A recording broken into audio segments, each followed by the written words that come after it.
नमस्कार श्रोते हो, दीपक रेगे कथाकथन चॅनलवर तुम्हा सगळ्यांचं मनापासून स्वागत. श्रोते हो, आज तुम्ही ऐकणार आहात रामचंद्र नलावडे लिखित खोत या कादंबरीचा भाग 6.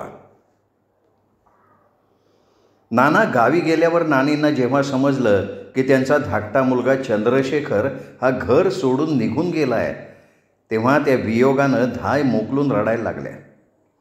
4-5 बायका त्यांना समजवण्याचा निष्फळ प्रयत्न करत होत्या. पण माझा चंदू, तू असा कसा काय मला सोडून गेलास रे, असं म्हणत नानी हमशी रडत होत्या. काही केल्या त्यांचं रडणं थांबेच ना. अख्खा वाडा मनातनं घाबरून गेला. नानींचं दुःख कसं कमी करावं हे कुणालाच काही कळेना. काळ्याकुट्ट मेघांनी आभाळात गर्दी करावी आणि नंतर अंधारून आल्यानंतर धो धो पाऊस धरणीवर कोसळत राहावा, तसं त्यांच्या डोळ्यातनं अश्रू घळाघळा वाहत होते. नाना आणि नानींचं सांत्वन करण्यासाठी अख्खा गाव वाड्याकडे लोटला होता. डोक्यावरचं ओझं वाटून घेऊन कमी करता येतं, पण कुणाचं दुःख वाटून घेता येत नाही. ते ज्याचं त्यांनीच भोगायचं असतं, हा तर या सृष्टीचा अलिखित नियमच आहे. 4-5 दिवसांनी वाड्याकडे येणारी गर्दी कमी झाली. नानी थोड्या सावरल्या होत्या, तरी त्यांच्या हळव्या मनातलं दुःख कमी झालेलं नव्हतं. घरट्यातलं पिल्लू पंख फुटल्यानंतर मोकळ्या आभाळात उडून जावं, तेव्हा घरट्यातल्या एकाकी पक्षिणीला जसं त्याचं अतीव दुःख होतं, तशी गत आता नानींची झाली होती. वाड्यात काम करणाऱ्या बायका त्यांना बळबळ अन्न भरवीत, पाण्याचा लोटा त्यांच्या तोंडाला लावीत. अंघोळ झाल्यानंतर देवाला नमस्कार करून त्या दिवसभर शोक करत पलंगावर झोपून जायच्या. आत्ता त्या पलंगावर उठून बसायला लागल्या होत्या आणि आल्या गेल्याशी मोठ्या मुश्किलीनं 2 शब्द बोलायला लागल्या होत्या. पण त्यांच्या तोंडावरची रया निघून गेली होती. त्यांच्या तोंडावर पडलेल्या सुरकुत्या नजरेला स्पष्ट दिसत होत्या. नानींच्या शेजारी बसत नाना त्यांची विचारपूस करत म्हणाले, निर्मला, कशी आहेस तू? मी आता बरी आहे असंच म्हणायचं. जास्त दुःख करत बसू नकोस. चंदू आपल्याला भेटायला कधीतरी नक्की येईल. त्याला पश्चात्ताप झाला की त्याची पावलं आपोआप घराकडे वळतील बघ. सोमेश्वर त्याला आपल्या घराची दिशा नक्की दाखवेल, म्हणून आपण आता त्याच्यावरच भरवसा ठेवूयात.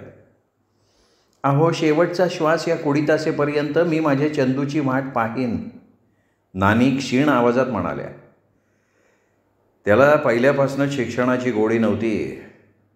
आपण त्याला शिकायला सुमाकडे ठेवलं, ही आपली घोडचूक झाली. अहो, होणारी घटना कधी थांबत नाही. त्याला समजा जायचं असतं तर तो काय इथूनही गेला असता ना निघून. तुला सांगतो, मी आता दादाची परीक्षा झाल्यावर त्यालासुद्धा गावी घेऊन येणार आहे. आता माझ्यानंतर तोच या वाड्याचा मालक. 7 गावची खोती आता माझ्या पश्चात तोच बघणार आहे. त्यासाठी त्याला बारीक सारीक अनुभव घ्यायला हवेत. कुळापासून जमीन कशी कसून घ्यायची याचंसुद्धा त्याला ज्ञान यायला हवं. आपण हयात असेपर्यंत तो आपल्या देखरेखीखाली सगळ्या गोष्टी शिकेल. तुझं काय म्हणणं आहे हे तू मला सांग बरं. नानांनी स्पष्ट शब्दात नानींना विचारलं. नानी थोडं सावरून बसत त्यांना खालच्या आवाजात म्हणाल्या, मलाही तसंच वाटतंय. परीक्षा झाल्यावर तुम्ही दादाला लगेच गावी घेऊन या. त्याच्याकडे बघून मी चंदूचं दुःख विसरण्याचा प्रयत्न करेन.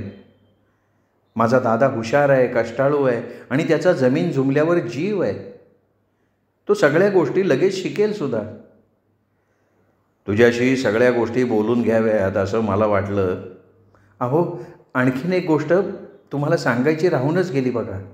कोणती? अहो, आता शिमग्याचा उत्सव जवळ आला आहे. मानपानावरनं लोक भानगडी करतात. आत्ताच तुम्ही त्यात थोडं लक्ष घाला, म्हणजे पुढे त्याचा त्रास होणार नाही. निश्वास सोडत नानी म्हणाल्या. नानींना समजावून सांगत नाना म्हणाले, त्याचं काय आहे निर्मला, हा गाव आमच्या वाडवडिलांनी वसवला आहे. आधी आमच्या वाडवडिलांनी ह्या गावात पाऊल टाकलं, मग त्यांच्या हाताखाली काम करण्यासाठी भोई, न्हावी, गुरव, कुणबी इत्यादी समाजाचे लोक त्यांनी आणले. महार लोक इथले मूळ वतनदार. गावचा खोत म्हणजे गावचा प्रमुख. शिमग्याच्या सणाला प्रत्येकाला त्याचा मान द्यावा लागतो. तो दिला नाही तरच भानगडी होतात. मान दिला तर भानगडी होण्याचा प्रश्नच उद्भवणार नाही. आता तू म्हणतेस म्हणून मी त्याचा आजपासून विचार करीन, जेणेकरून शिमग्याच्या क्षणाच्या वेळी आपल्याला त्रास होता कामा नये. माझघरात नानींबरोबर नाना निवांत बोलत बसले होते. चंद्रशेखर घर सोडून गेल्यानंतर 4-5 दिवसांनी नानींशी नाना मोकळेपणानं बोलत बसले होते. मनमोकळेपणानं बोलल्यामुळे मनाचा निचरा होऊन त्यांचं मन थोडं हलकं झालं होतं. हळूहळू दोघं सावरत होते. दैनंदिन कामातही थोडं लक्ष घालायला लागले होते. नानीजवळ येऊन वासंती त्यांना म्हणाली, नानी, उडीद डाळ आहे घेऊ का? उडदाचं पीठ सोपलंय म्हणून विचारते. घे हो पोरी, पण सांड लवण करू नकोस ग. शेवंता आणि तू दोघी उडीद दळायला बसा. आधी घरटा झाडून स्वच्छ करा, मग दोघी दळायला बसा. वासंती तिच्या कामाला निघून गेली. तिच्या पाठमोऱ्या आकृतीकडे बघत नानी दुःखानं म्हणाल्या, काय ही पोरगी नशीब घेऊन आली आहे बघा. तरुणपणीच विधवा झाली. ईश्वराला तिची दया कशी आली नाही? तो ईश्वर कधी कधी एवढा निष्ठुर का बरं वागत असेल? त्याला यातून काय मिळवायचं आहे हेच मुळी कळत नाही हो. निर्मला, एकेकाचे भोग असतात बघ. ते भोग याच जन्मी इथेच भोगायचे असतात. ईश्वरानं माणसाला भरभरून सुख दिलं तर त्याला दुःखाची चव कशी कळेल? माणसाला दुःखाची चव कळल्याशिवाय त्याच्या जीवनाचं सार्थक होत नाही आणि सुखाचा आनंद लुटता येत नाही. दुःख नसेल तर त्याला हे जीवन नीरस मिळमिळीत वाटेल. मुलगा घर सोडून गेल्यामुळे नाना आतून दुःखी झाले होते. स्वतःचं दुःख त्यांनी काळजात लपवून नानींचं दुःख कमी करण्याचा कसोशीनं प्रयत्न चालवला होता. हे नानींच्या ध्यानात आलं होतं, पण ते त्यांना स्पष्टपणे बोलू शकल्या नाहीत.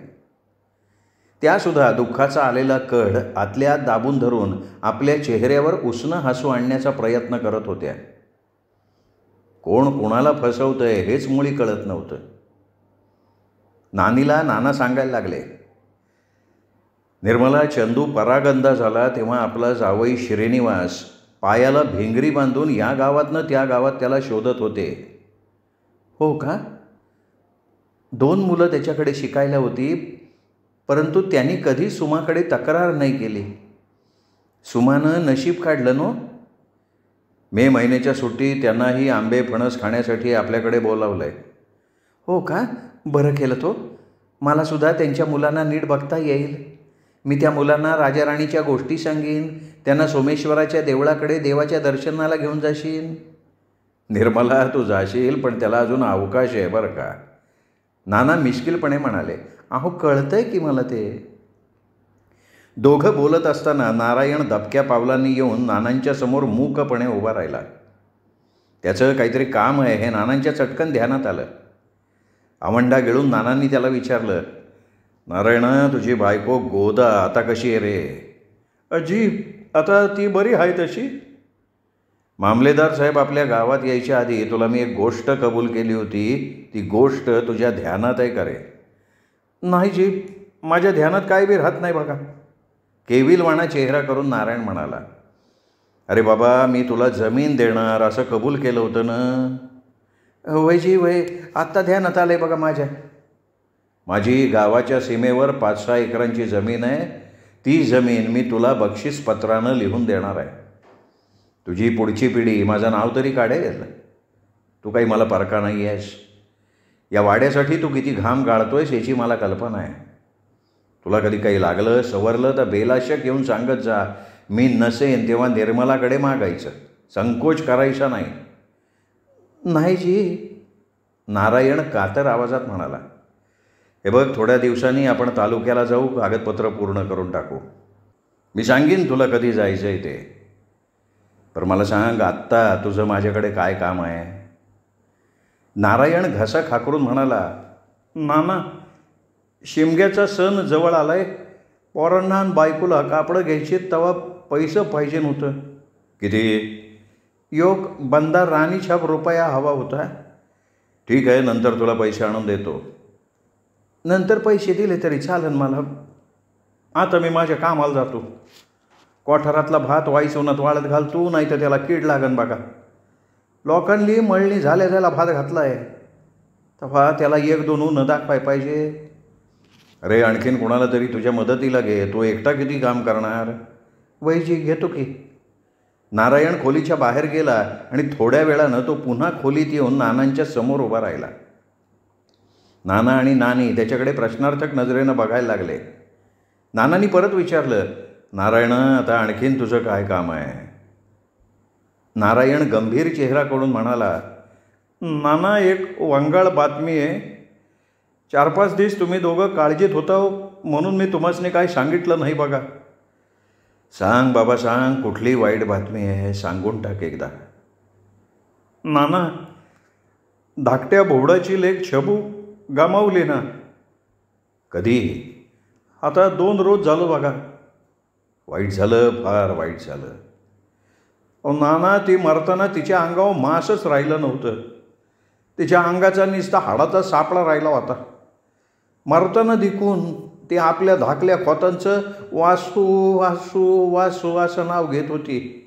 तिचा जीव जाता जाईत नव्हता. खोलीतलं वातावरण पुन्हा गंभीर झालं. ती बातमी ऐकून नाना आणि नानी सुन्न झाले. नाना भकास नजरेनं आढ्याकडे बघायला लागले आणि नानींनी लुगड्याचा पदर तोंडात धरला.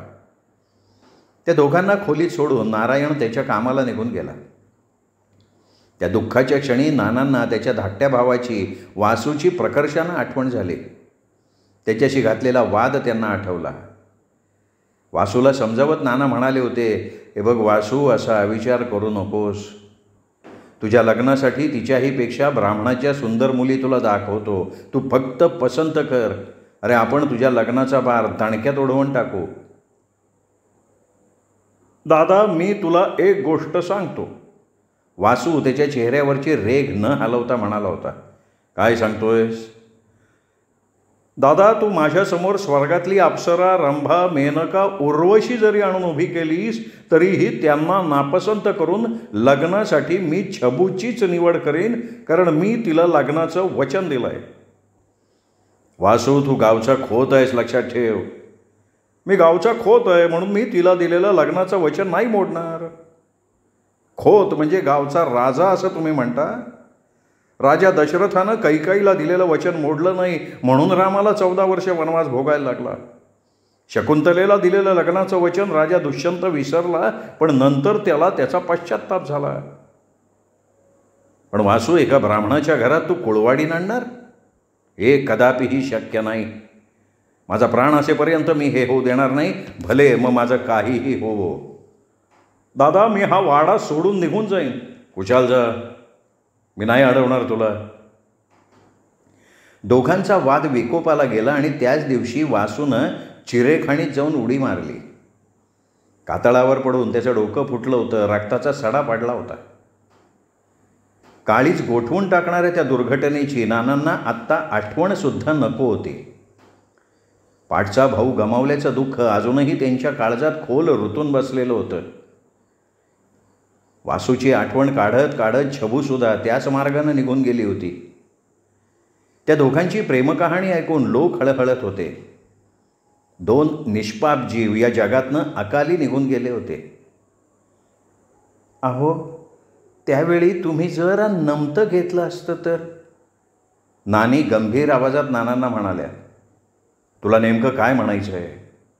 वाडवडिलांनी केलेले रिवाज मोडून मी त्याच्या लग्नाला परवानगी कशी देणार? नाही, तसं नाही माझं म्हणणं. तुम्ही त्यांना त्यावेळी टाकून बोलायला नको होतं. अहो, रागाला डोळे नसतात. निर्मला, मला राग आवरता येत नाही, त्याला मी तरी काय करू ग? माझा पाठचा भाऊ मला जड झालेला नव्हता, तो हवा होता मला. लोक म्हणतात की मी त्याला बडबडलो म्हणून त्यांनी चिरेखाणीत उडी टाकून जीव दिला. म्हणू देत बापडे. मारणाऱ्याचा हात धरता येतो, पण बोलणाऱ्याचं कधी तोंड नाही धरता येत. हत्ती रस्त्यातनं जाताना कुत्री भुंकत असतात, पण हत्ती तिकडे लक्ष देत नाही. तसं मी ठरवूनच टाकलं आहे की कुणाच्या बोलण्याकडे कधी लक्ष द्यायचं नाही. नाना आवेशानं म्हणाले. थोडा वेळ पुन्हा शांततेत गेला. नानींना वाटत होतं की आपण नानांसमोर निष्कारण मागचं उकरून काढलं, त्यामुळे त्यांच्या मनाला खूप यातना होत होत्या. त्यांना वाटलं नानांनाही खूप यातना होत असतील. नानांचा चेहरा फसवा आहे. पोटातलं दुःख ते चेहऱ्यावर कधी दाखवत नाहीत. इतके दिवस मी त्यांच्या सहवासात आहे म्हणून ते मला ठाऊक झालं आहे. दुःखाचा निश्वास सोडत नाना घोगऱ्या आवाजात नानींना म्हणाले, निर्मला, मला आता धाकटू भुवडाच्या घरी जाऊन यायला हवं बघ. कशाला? अगं वेडे, त्याची लेक गेली एवढी, मग त्याचं सांत्वन करायला नको? आपली कुळं आहेत ती, त्यांच्या सुखदुःखात आपण जाऊन यायला हवं. या गावच्या खोताचा रिवाजच आहे तसा. मग मी तुमच्यासोबत आले तर चालेल का? मलासुद्धा त्यांच्याशी थोडं बोलायचं आहे. अगं तू खोतीण आहेस. वाडा सोडून खोतीण कधी बाहेर पडत नाही, कळलं? नानींना आडवत आडवत नाना म्हणाले, मग खोतीण मेल्यानंतर तुम्ही तिला वाड्यातच पुरणार का हो? नानीसुद्धा रागानं म्हणाल्या, निर्मला अगं काय बोलतेस हे? तुझ्या लक्षात येत आहे का तू काय बोलतेस ते? हे बघा, मला चांगलं ठाऊक आहे, सुखदुःखाच्या वेळी गावचे खोत कुळवाड्याच्या घरी जाऊ शकतात, मग खोतीण का नाही जाऊ शकत? हा असा भेदाभेद का? कशासाठी? नानींचा सुरकुत्यांनी भरलेला चेहरा गंभीर दिसायला लागला. हे बघ, मी तुझ्या प्रश्नाला उत्तर द्यायला बांधील नाही आहे. मला तुमच्याकडनं उत्तर नकोच आहे. मी त्याची मुळे अपेक्षाच केलेली नाही आहे. निर्मला, तुला झालं आहे काय आज?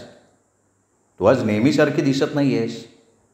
मला काहीही झालेलं नाही आहे, मी ठीक आहे. वाड्यात मन मारून जगावं लागत होतं, त्याचा आज स्फोट झाला होता.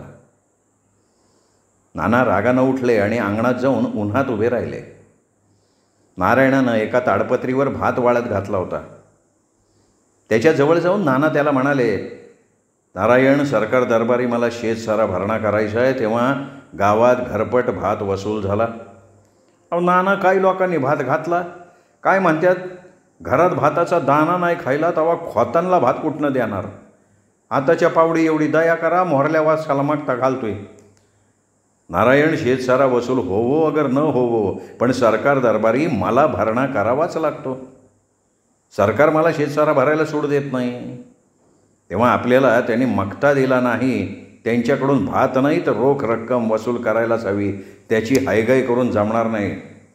जी, तुम्ही कामाला लागा. कुणाला सवलत द्यायची नाही, कळलं? वय नाना. नाना मनातनं चिडलेत हे नारायणच्या चटकन एव्हाना लक्षात आलं होतं.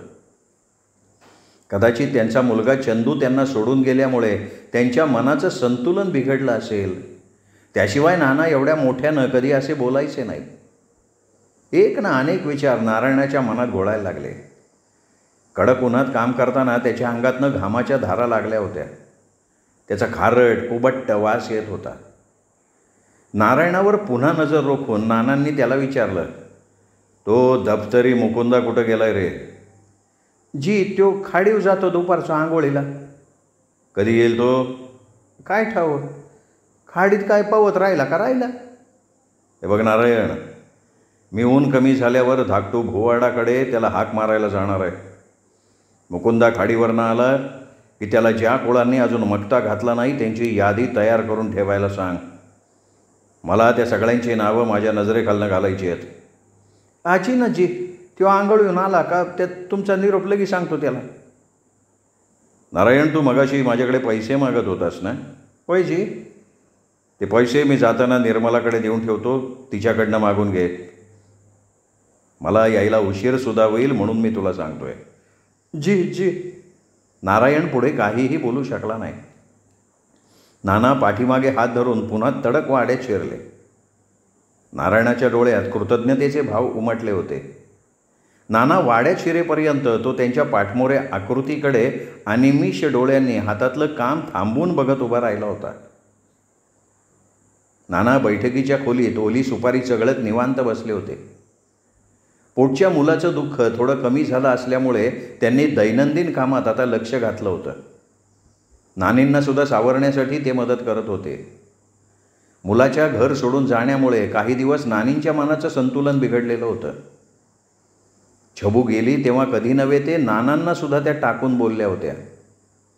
नानांनी मोठं मन करून ते सहन केलं होतं. नानींना दुःख होईल म्हणून त्यांना त्याचा जाब त्यांनी कधीच विचारला नाही. पण त्या गोष्टीचा नानींना सुद्धा नंतर पश्चात्ताप झाला. आपण नानांना असं टाकून बोलायला नको होतं असं नंतर त्यांना वाटायला लागलं. पण कमानीतनं निघालेला बाण आणि तोंडातून बाहेर पडलेला शब्द मागे घेता येत नाही. ते लक्षाचा वेध घेऊनच थांबतात हे नानींना पक्क ठाऊक होतं. नानीसुद्धा आता वाड्यातल्या दैनंदिन कामात लक्ष घालत होत्या. हे बघून नानांना मनातल्या मनात बरं वाटत होतं. तोंडातली कातरलेली सुपारी चगळं दोन्ही हात पाठीमागे घेऊन बैठकीच्या खोलीत नाना येरझाऱ्या घालायला लागले. थोड्या वेळानं भांड्यात पाणी घेऊन ते प्यायले. नंतर ते पाठीमागे हात घेऊन पुन्हा शतपावली घालायला लागले आणि मोठ्या आवाजात गायत्री मंत्र म्हणायला लागले. ओम भूर्भुवः स्वाहा ओम तत्सवितुर्वरेण्यम. नाना तोंडानं गायत्री मंत्र पठण करत येरझाऱ्या घालत होते. इतक्यात नारायण त्यांच्या जवळ आला. त्यांना खालच्या आवाजात आदबीनं म्हणाला, नाना, गावचे पोलीस पाटील आल्यात बाहेर. अरे मग त्यांना आत बोलव, त्यांना गुळपाणी आणून दे. वाड्यात आलेला कोणीही रित्या हातानं जाता कामा नये हा आमचा वाड वडिलांपासून चालत आलेला रिवाज आहे. तुला ठाऊक नाही का? नाना, ते ठाव आहे मला, मी आणतो ना त्यासने गुळपाणी. नारायणनं पोलीस पाटलाला आत बसायला सांगून तो गुळपाणी आणायला स्वयंपाक खोलीत गेला. गुळपाणी घेतल्यानंतर गावचा पोलीस पाटील बैठकीवर निवांत बसला. त्याच्याकडे बघत नानांनी त्याला आवाज मोठा करून विचारलं, सुदामा, खूप दिवसांनी आलायस, बोल, काय काम काढलं बाबा माझ्याकडे? नाना, वाईस काम होतं. मग बोल ना, मी तुला तेच विचारतोय की. नाना, त्याचं असं आहे, दिसा उजेडी वाघरू आहे ना, वाघरू गोठे चिरून गुरं मारायला लागलं हो. त्याचा बंदोबस्त करण्यासाठीनं मी तुमच्याकडं आलो आहे बघा. त्याचं बोलणं ऐकलं आणि नाना गंभीर झाले. मेजाजवळ असलेल्या खुर्चीत ते बसले आणि मनात थोडा वेळ विचार करायला लागले. गावाच्या सभोवार दाट झाडीचं जंगल होतं. जंगलात वाघाचा वावर असायचा. कधीतरी त्या जंगलातला वाघ मानवी वस्त्यांवर हल्ला करून लोकांची झोप उडवायचा. गोठ्या चिरून गाईगुरं ओढून न्यायचा. त्यामुळे शेतकरी हवालदिल होत होता. सापळा लावून नानांच्या वडिलांनी दिगू खोतांनी सुद्धा कैक वाघ बंदुकीच्या गोळीनं ठार मारले होते. नानांच्या वडिलांची दुनळी बंदूक अजून शाबूत होती. आता नाना तिचा वापर करत होते. नाना नेमबाज होते. आकाशातल्या उडत्या पाखरावर त्यांनी बंदूक घेऊन नेम धरला तर ते पाखरू खाली पडलंच म्हणून समजायचं. नानांनी सुद्धा 4-5 वेळा वाघ सापळा लावून बंदुकीच्या गोळीनं ठार मारले होते. गावाची तक्रार आली की ते त्यांना मदत करण्यासाठी नेहमी तत्पर असत. त्यामुळे गावाची तक्रार घेऊन पोलीस पाटील मदतीसाठी नानांच्याकडे आलेला होता. निश्वास सोडून नानांनी त्याला पुन्हा विचारलं, वाघ रात्री येतो का दिवसा? हो नाना, तो कधी बी येतोय. कधी रातचा माणसं झोपल्यावर येतो तर कधी कधी दिवसा उजेडी बी येतो. हो धडका मारून गोठ्याची कवाडी उघडतो आणि गुराच्या मानालाच तोंड घालतो. त्यामुळं गोठ्यातली गुरं घाबरली आहेत. हो काही गाया म्हशी भीतीनं धुपावले दिकून. किती दिवसांपासून हा प्रकार व्हायला लागलाय रे? नाना, हो 7-8 दिवस तरी झाले असतील बघा. लय जणांची नुकसानी झाली. अरे मग या आधीच तू माझ्याकडे यायला पाहिजे होतास. मला सांगणं हे तुझं काम आहे. नाना, चुकी झाली हो माझी. वाघरू दुसरीकडं निघून जाईन म्हणून मी वाड्याकडं आलो नाही बघा. सुदाम अपराधी चेहऱ्यानं म्हणाला. बरं, आता तू एक काम कर. काय करू नाना, सांगा की. सुदाम दीनवाणेपणानं म्हणाला. सोमेश्वराच्या देवळात वाघाचा सापळा ठेवला आहे. तो सापळा तुला एकट्याला देवळाच्या बाहेर काढता येणार नाही. तुझ्या मदतीला आणखीन माणसं घे आणि तो सापळा देवळाच्या पुढे पिंपळाच्या झाडाखाली आणून ठेव.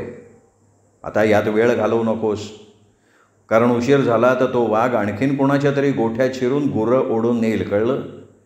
वय नाना, तुम्ही सांगितल्याप्रमाणे मी लगेच काम करतो. आणखीन एक गोष्ट तुला सांगायची राहिली. नाना, आता आणखीन कोणची?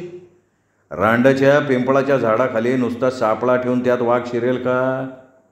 मग काय करायचं? अरे त्या सापळ्यात वाघाला आमिष दाखवण्यासाठी शेळी बांधायला हवी. तिला खाण्याच्या आशेनं वाघ त्या सापळ्यात शिरेल. हां, हे बरोबर आहे नाना. मी शेळीची बी व्यवस्था करतो. आमच्या वाडीत बाबल्या रामानेकडं 3-4 शेळ्या आहेत. त्याला मागितल्या होतो, नाही म्हणायचं नाही. मग आता तू कामाला लाग. थोड्या वेळानं मी सोमेश्वराच्या देवळात बंदूक घेऊन येतो. त्या वाघाला आता मी जिवंत ठेवणार नाही, नाना निश्चयानं म्हणाले. श्रोते हो, हा होता रामचंद्र नलावडे लिखित खोत या कादंबरीचा 6वा भाग. 7वा भाग ऐकूयात उद्या दीपक रेगे कथाकथन चॅनलवर. पण श्रोते हो, अजूनही जर तुमच्याकडनं चॅनल सबस्क्राईब करायचं राहून गेलं असेल तर एकच विनंती करतो, कृपया चॅनल सबस्क्राईब करा. आत्तावरती जो माझा फोटो दिसतो या फोटोला क्लिक केलं तरी चॅनल सबस्क्राईब करता येतं, हे लक्षात घ्या. भेटूयात उद्या 7व्या भागासह. तोपर्यंत नमस्कार.